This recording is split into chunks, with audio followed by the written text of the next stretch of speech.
கிறிஸ்துவுக்குள் பிரியமான சகோதர சகோதரிகளே, இயேசு கிறிஸ்துவின் இனிதான நாமத்தில் உங்கள் அனைவருக்கும் என் அன்பின் வாழ்த்துக்கள்.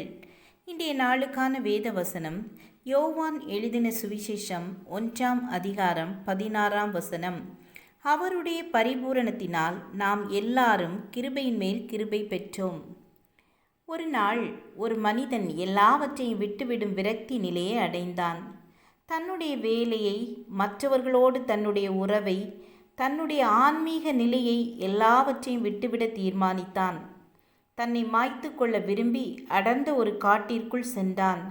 அதற்கு முன்பாக ஆண்டவரிடத்திலிருந்து ஒரே ஒரு காரியத்தை அறிந்து கொள்ள விரும்பினான். ஆண்டவரே, என்னை நான் மாய்த்து கொள்ளும் தீர்மானத்தை மாறத்தக்கதாக நீர் ஒரு நல்ல காரணத்தை எனக்கு சொல்ல முடியுமா என்று கேட்டான். ஆனால் ஆண்டவர் சொன்ன பதில் அவனை ஆச்சரியத்தில் ஆழ்த்தியது. உன்னை சுற்றிலும் பார், அந்த மூங்கிலையும் பெரணி செடியையும் காண முடிகிறதா என்று ஆண்டவர் கேட்டார். ஆம் ஆண்டவரே என்றான். பெரணி செடி விதையையும் மூங்கில் விதையும் ஒரே நாளில்தான் ஊன்றினேன். அவற்றை கவனமாக பராமரித்தேன். இரண்டிற்கும் தேவையான வெளிச்சத்தையும் தண்ணீரையும் கொடுத்தேன். பெரணி செடியின் விதை சீக்கிரமே முளைத்தெழும்பி பளிச்சென்றிருக்கும் பச்சை நிற இலைகளை விட்டு தரையே மறைந்து படர்ந்து பார்ப்பதற்கு மிக அழகாக காட்சியளித்தது. ஆனால் மூங்கில் விதையிலிருந்து முளை கூட வரவில்லை. ஆனாலும் நான் மூங்கிலை விட்டுவிடவில்லை. 1 வருடம் முடிந்து 2வது வருடம் ஆயிற்று. பெரணி செடி வளர்ந்து படர்ந்து இன்னும் அதிக அழகாக காட்சியளித்தது. ஆனால் 2 வருடமாகியும் மூங்கில் விதையிலிருந்து ஒன்றும் வரவில்லை. ஆனாலும் நான் மூங்கிலை விட்டுவிடவில்லை. 3வது வருடமும் ஆயிற்று. மூங்கில் விதையிலிருந்து எதுவும் முளைத்தெழும்பவில்லை. 4வது வருடமாயிற்று. ஒரு மாற்றத்தையும் காணவில்லை. ஆனாலும் நான் விட்டுவிடவில்லை. 5வது வருடத்தில் ஒரு சிறிய முளை தோன்றியது. பெரணி செடியை ஒப்பிட்டு பார்க்கும்போது மூங்கில் மிகச் சிறிய அற்பமான செடியாக காட்சியளித்தது. ஆனால் 6வது மாதத்தில் மூங்கில் சுமார் 10,000 அடி உயரம் ஓங்கி வளர்ந்துவிட்டது. அப்படியானால் இந்த 5 ஆண்டுகளும் என்ன நடந்தது?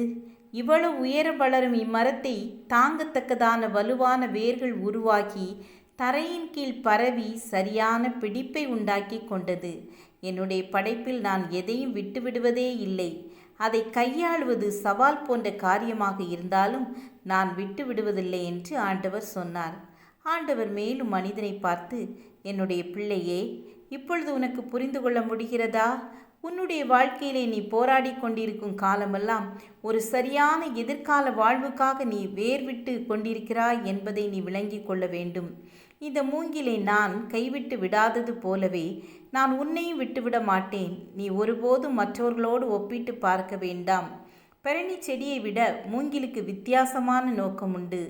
ஆனால் இந்த மூங்கிலும் பெரணி செடியும் இந்த காட்டை அலங்கரிக்கின்றன. உன்னுடைய வேலை வரும், நீ உயரமாய் வளருவாய் என்றார்.